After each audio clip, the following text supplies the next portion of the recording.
বন্ধুরা, আশা করি তোমরা সবাই ভালো আছো। তোমার চ্যানেলে তোমাদের সবাইকে স্বাগতম। তো আজ একটা বিষয় নিয়ে তোমাদের সামনে আলোচনা করছি। যেহেতু আমাদের সেমিস্টার সিস্টেম এবং একাদশ শ্রেণীর সেমিস্টার সিস্টেমে সকলেই বই নিয়ে বিভিন্ন ভাবনা চিন্তা করছো যে আমরা কী বই কিনবো।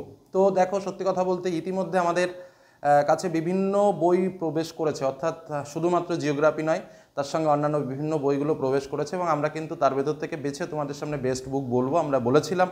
এবং আজ সেই সময়টা মোটামুটিভাবে এসেছে। যদিও বলতে পারি যে আমরা ভূগোলের সব মিলিয়ে মোট আমাদের হাতে এই মুহূর্তে রয়েছে 18টা বই।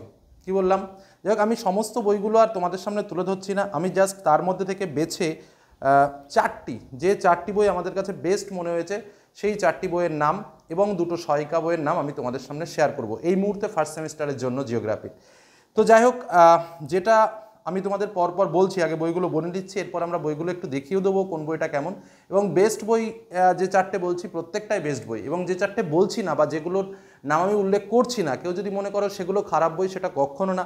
প্রত্যেকটা বই ভালো, প্রত্যেকটা বই সুন্দর, কিন্তু আমাদের দৃষ্টিতে যেহেতু সিলেবাস চেঞ্জ হয়েছে, এর মধ্যে দাঁড়িয়ে কোন বইটা তোমাদের পক্ষে বেশি উপযোগী হবে বা কাদের পক্ষে কোনটা উপযোগী হবে সেটাই তোমাদের বলবো, এবং তার সঙ্গে স্বাভাবিকভাবে বইগুলো দেখিয়েও দেবো।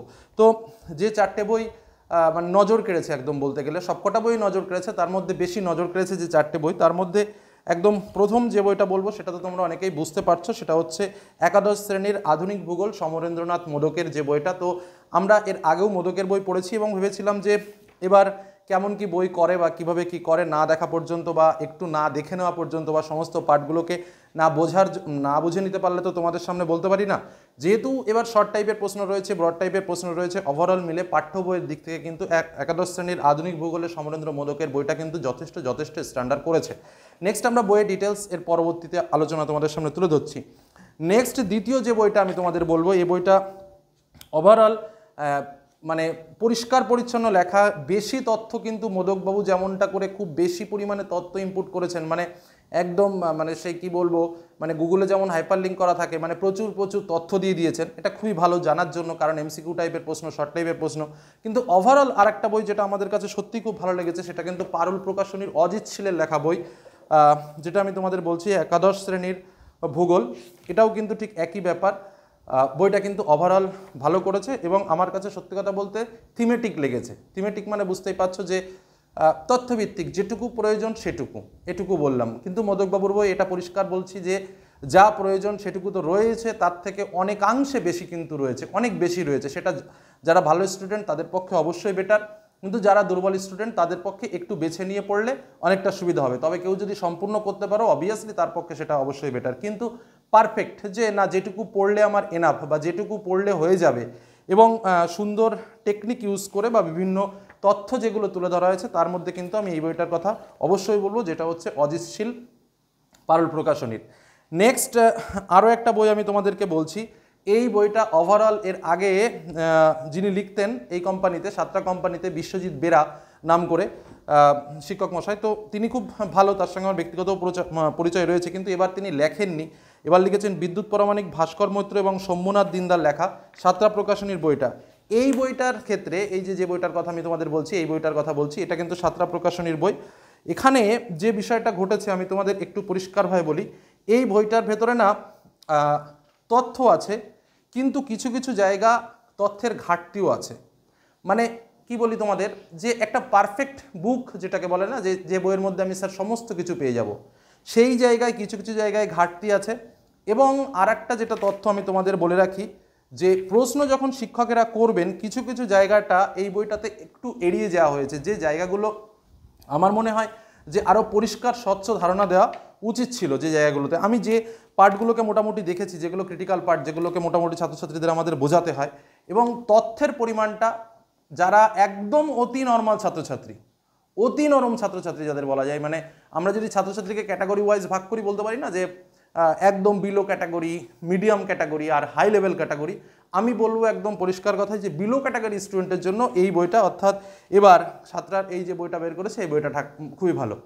কিন্তু এর আগের বার যেটা বিশ্বজিৎ বেরার যে বইটা ছিল, সাতটা প্রকাশনীর কথা বলছি, সেই বইটাও কিন্তু আমরা ছাত্রছাত্রীদের ওপেনলি বলেছি এই বইটা নিতে, কারণ ওভারঅল খুব সুন্দর বই ছিল এই বইটা। কিন্তু আমি সেই আগের বারের যে ভাব লেখাটা, সেই লেখার ভাব কিন্তু এই বইয়ের মধ্যে আমি তেমন একটা বুঝতে পারছি না। এটা কিন্তু আমার একদম ওপেন কথাবার্তা।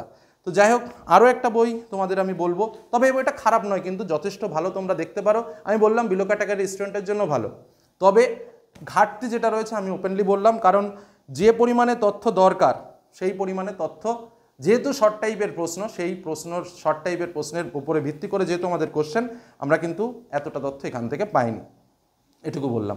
নেক্সট আমরা যে বিষয়টা আরেকটা বলবো সেটা হচ্ছে ছায়া। তো স্বাভাবিকভাবে ছায়ার বইয়ের নাম তো আমরা সবাই জানি এবং রিপুটেড কোম্পানি। অবশ্যই আমি যে কটা বই বলেছি প্রত্যেকটাই ভালো কোম্পানিরই বই বলেছি। আর আরও অন্যান্য অনেক বই রয়েছে, যে কটা বইয়ের মধ্যে দেখা যাচ্ছে কি যে কিছু কিছু পার্ট সত্যি খুব অসাধারণ লেখা, আবার কিছু কিছু পার্ট একটু নরম লেখা, মানে ওভারঅল যে একটা গ্রোথ হিসেবে যে বইটা, আমরা সেরকম বই কিন্তু 2-4টে ছাড়া খুব একটা মানে আমাদের নজরে সেরকমভাবে পড়েনি। বিশেষ করে আমি দেখছিলাম জিওগ্রাফির পার্টটা, আমার সঙ্গে আরও একজন আছে জিওগ্রাফি। তো যাই হোক, সেটাই বললাম। নেক্সট আমরা আরেকটা বিষয় বলবো, যেটা হচ্ছে কোথায় গেল, ছায়ার যে বইটা, ওভারঅল ছায়া যেভাবে বইটা করে সেভাবে করেছে। এবং ছায়ার যেটা আমি তোমাদের বলবো যে তথ্যভিত্তিক করেছে, একদম মানে ওপেন তথ্য, মানে এখানে কোনো বোঝানোর যে জায়গাটা, সেই বোঝানোর জায়গাটা এবার একটু শর্ট করে দিয়েছে, মানে একদম পুরো তথ্যভিত্তিকের মধ্যে ঢুকে গেছে। তো ওভারঅল আমি তোমাদের এটাই বলবো, সহায়িকার মধ্যে যেমন রায়ান মার্টিনের একটা সহায়িকা বের করেছে, সহায়িকাটা সত্যি ওভারঅল ভালো করেছে, একদম মানে নিখুঁত সহায়িকা, যেমন করে আগে 60-60 বের হতো সেরকমভাবেই কাজটা করেছে, কিন্তু ওভারঅল ভালো সহায়িকা, তোমরা এটা ব্যবহার করতেই পারো, উপকার পাবে। তো যাই হোক, তোমাদের কাছে শুধু এটুকুই বলার যে তোমরা থিওরির জন্য দেখো বাজারে তো অনেক অনেক বই বেরোবে, তোমরা যে কোনো বই কিনতে পারো, এবং বাড়িতে যদি একাধিক বই থাকে, বা বিশেষ করে যাদের জিওগ্রাফিতে ভবিষ্যতে জিওগ্রাফি নিয়ে পড়াশোনা করার ইচ্ছা রয়েছে, তারা একাধিক বই কিনতে পারো। বাজারে আরও অনেক অনেক বই বের হয়েছে, ওখানে রয়েছে আমার বইগুলো, কিন্তু আমি সমস্ত বইয়ের ভেতরে যাচ্ছি না। জাস্ট আমি তোমাদেরকে এই মুহূর্তে বেস্ট বই হিসেবে আমি এই 4টে বইয়ের কথা বললাম। তার মধ্যে আমি 1 নম্বরে অবশ্যই মোদকবাবুকে রাখবো, যে বইটা আমার কাছে মনে হয়েছে না সত্যিই খুব অসাধারণ। আর দ্বিতীয় আমি যে বইটা রাখবো সেটা হচ্ছে অজিত কুমার শীলের একাদশের ভূগোল, পারুল প্রকাশনীর। এবং তারপরে 3 নম্বরে আমি কিন্তু এই বইটাকে রাখছি, যেটা হচ্ছে আরেকটা বই যেটা আমি বলবো, যেটা বলতে ভুলে যাচ্ছি, এই বইটা কিন্তু ওভারঅল সত্যি খুব ভালো করেছে, যেটা হচ্ছে রায়ান মার্টিন কিন্তু এবার বই বের করে দিয়েছে। এবং এই বইটার লেখকের নাম শুনলে তোমরা অবাক হয়ে যাবেন, যিনি হচ্ছেন যুধিষ্ঠির হাজরা এবং গোপাল চন্দ্র বণিক। এই বইটাও কিন্তু তথ্যভিত্তিক বই এবং খুবই ভালো বই করেছে। মানে মোদকবাবুর বইটা যেমন তথ্যভিত্তিক, ঠিক সেরকমভাবেই কিন্তু এই বইটাও আসে, রায়ান মার্টিনের ভূগোল বিচিত্রা যেটা করেছে, এই বইটাও কিন্তু ঠিক একই লেভেলের বই। তো যাই হোক, আমি তোমাদেরকে যেটা সব থেকে বেস্ট যে 3টে বই, আমি অনেকগুলো বই দেখালাম, তার মধ্যে আমি এই 3টে বই বলবো, আমি পরিষ্কার বলে রাখি। সেটা হচ্ছে 1 নম্বরে আমি এই বইটাকে রাখছি, সমরেন্দ্র মোদকের একাদশ আধুনিক ভূগোল, যেটা ফার্স্ট সেমিস্টার। এবং এটা কিন্তু তোমাদের মাথায় রাখতে হবে, আমাদের যে পার্টটা রয়েছে এই পার্টটার সঙ্গে কিছু সেট অর্থাৎ নমুনা প্রশ্নও কিন্তু এই বইটাতে ইনপুট করা রয়েছে, যেটা তোমাদের খুবই উপকারে লাগবে। আর প্রত্যেকটা অধ্যায় ভিত্তিকভাবে কিন্তু উত্তরও করা রয়েছে। আর তার সঙ্গে আরেকটা যেটা বিষয় বলবো, এটা কিন্তু ফার্স্ট সেমিস্টারের বই, এটা কিন্তু বুঝে নিও। আর প্রত্যেকটা বই কিন্তু তোমার অজিত শীলেরও ফার্স্ট সেমিস্টারের বই, এরকমভাবেও কিন্তু রয়েছে। নেক্সট যেটা তোমাদের বলবো, মানে প্রত্যেকটা বই সেকেন্ড সেমিস্টারে তোমাদের কিন্তু আরও একটা করে কিনতে হবে। ফার্স্ট সেমিস্টারের বই আপাতত বের করে দিয়েছে, হয়তো পরবর্তীতে দুটো একসঙ্গে আবার বের করতে পারে। নেক্সট আমি তোমাদের যে 2 নম্বর যে বইটা বলবো সেটা আমি তোমাদের বললাম, তাহলে প্রথম বললাম মোদকবাবুর বইটা, তারপরে বললাম আমি অজিত কুমার শীলের বইটা, 3 নম্বরে কিন্তু আমি এই বইটার কথা বলবো, যেটা হচ্ছে যুধিষ্ঠির হাজরা রায়ান মার্টিনের ভূগোল বিচিত্রা। ওভারঅল সত্যি বইটা খুব ভালো, বিভিন্ন তথ্যভিত্তিকভাবে লেখা। আর 4 নম্বরে আমি এই বইটাকে রাখবো, যেটা হচ্ছে উচ্চ মাধ্যমিক ভূগোল ফার্স্ট সেমিস্টারের এই যে বইটা, এটা হচ্ছে তোমার সাঁতরা প্রকাশনীর, এটা হচ্ছে সাঁতরা প্রকাশনীর বই। তো ওভারঅল এই 4টে বই আমি তোমাদেরকে রেফার করলাম, তোমরা একটার বদলে 2টো বইও কিনতে পারো। আর অনেকে বলতে পারো যে স্যার সহায়িকা বইটা কেনাটা কতটা কি বেটার হবে বা কী করলে কি ভালো হবে, আমি বলবো যে সহায়িকা বইয়ের পক্ষপাতে আমি নই, একদম প্রথম কথা বলে রাখি। কারণ যার থিওরি পার্ট যে ভালো করে পড়ে, পাঠ্য বই যে ভালো করে পড়ে, তার কাছে সহায়িকা বই কিছু না। আর ভূগোলের যে প্রশ্নগুলো হয় সেটা যে সহায়িকা থেকে ওপেন আসবে সেরকমও কোনো ব্যাপার নয়, প্রশ্ন বিভিন্ন রকম বিভিন্ন অ্যাঙ্গেল থেকে আসতে পারে। পাঠ্য বইয়ের প্রত্যেকটা বিষয়কে বুঝে পড়ার চেষ্টা করো, শর্ট কোশ্চেন মনে রাখার একটু কম চেষ্টা করো। অনেকেই বলে শর্ট তো স্যার শুধু শর্ট পড়ে যায়, না, এটা মেথড নয়, শর্ট পড়ো না, ব্রডটা যদি তুমি ভালো করে পড়ো, বিষয়গুলো যদি তুমি ভালো করে বুঝো, তাহলে তুমি শর্ট কোশ্চেন এমনিই করতে পারবে। এবং তোমাদের জন্য কিন্তু আমরা প্রত্যেকটা পার্ট ওয়াইজ ক্লাস শুরু করেছি, তার মধ্যে অনেক অংশ শেষ হয়ে গেছে এবং খুব তাড়াতাড়ি টোটাল পার্টও শেষ করে দেবো। যারা ক্লাসগুলো করছো নিয়মিত তারা তো অবভিয়াসলি সেই বিষয়গুলো বুঝতে পারছো। তো যাই হোক, এই হলো আমাদের মূল কিছু বই আমি তোমাদের সামনে তুলে ধরলাম, যে বইগুলোর মধ্যে থেকে তোমরা পারচেস করতে পারো। এবং অন্যান্য বাজারে যে বইগুলো বেরিয়েছে সেগুলোও খারাপ নয়, সেগুলোও কিন্তু যথেষ্ট ভালো। যাই হোক, আমি একটুখানি তোমাদের সামনে বইগুলোর একটু ডিটেলসটাও তুলে ধরি যে বইগুলো কেমন। ওকে, দেখো, সমরেন্দ্র মোদকের বইয়ের দাম কত, অনেকেরই এই বিষয়টা নিয়ে প্রশ্ন থাকে, আমি একটুখানি বলে দিই। এই বইটার দাম রেখেছে 240 টাকা। ঠিক আছে, আমি আর অন্য ডিটেলসে যাচ্ছি না। 240 টাকা বইটার দাম রেখেছে। প্রত্যেকটা অধ্যায়ের পেছনে শর্ট কোশ্চেন এক্সট্রা করে দেওয়া রয়েছে, পেছনে মডেল কোশ্চেনও দেওয়া রয়েছে। আচ্ছা, পারুল প্রকাশনীর অজিত শীলের ভূগোল যেটা রয়েছে, এটার দাম রেখেছেও 240 টাকা। প্রত্যেকটারই দাম মনে হয় 240 টাকা রেখেছে, আমি ওই দাম দেখি না আবার। আচ্ছা, এই বইটার দাম রায়ান মার্টিনের দামটা একটু কম রেখেছে, 230 টাকা রেখেছে।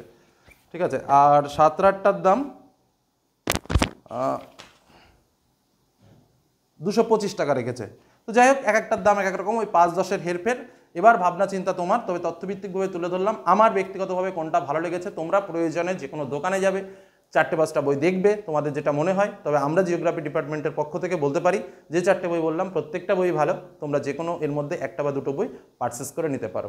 এটুকু বলে আজকের এই যে জিওগ্রাফি বই বেস্ট কোনটা হবে সেটা তোমাদের সামনে ডিটেলস শেয়ার করলাম। মোটামুটি এই 4টে বই আমরা দেখালাম, আরও অনেক বই আমাদের কাছে রয়েছে এবং সব বই হয়তো আমরা হাতে পাইনি, বাজারে তো অসংখ্য বই বেরোয়েছে। মানে লিস্টে দেখলাম আমরা মোটামুটি সে 54-55টা লিস্ট হয়েছে, তো 54-55টা বই এখনও আসেনি, হয়তো ধীরে ধীরে আমাদের কাছে পৌঁছাবে। তো যে কটা পাঠ্য বই পেয়েছি তার মধ্যে এই 4টেকে মোটামুটি আমরা প্রিফারেবলে রাখছি, এটুকু তোমাদের বলতে পারি। এই বলে আজকে আলোচনা শেষ করলাম। তো এর মধ্যে যে কোনো বই তোমরা পারচেস করে নিতে পারো, বা তোমরা তোমাদের পিএম রয়েছে, স্কুল টিচার রয়েছে, তাদের সঙ্গে কথা বলেও পারচেস করতে পারো। ভাবনা চিন্তা তোমার, আমার কাছে যেটুকু মনে হয়েছে সেটুকু তোমাদের শেয়ার করলাম। ধন্যবাদ।